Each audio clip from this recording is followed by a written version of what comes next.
Εδώ πρόκειται βέβαια για τα δικά μου στοιχεία, που έχουν στοιχειώσει τη ζωή μου και ως μαχητής τέλος πάντων προσπάθησα να τα αντιμετωπίσω. Αλλά μέσα από αυτό πιστεύω ότι μπορώ να δώσω κάτι σε όλους μας. Μαχητής. Δραπέτης του ονείρου. Χαράζω το ιδανικό.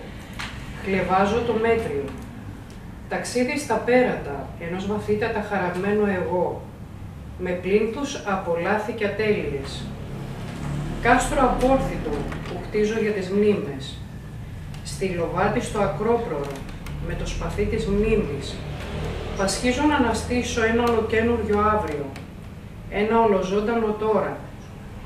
Οι σιρήνες δεν σώπασαν. Ακόμη αμαυρώνουν κάθε περαστικό στο διάβα τους. Κάθε περιστατικό διασκευάζοντας σε λύθη.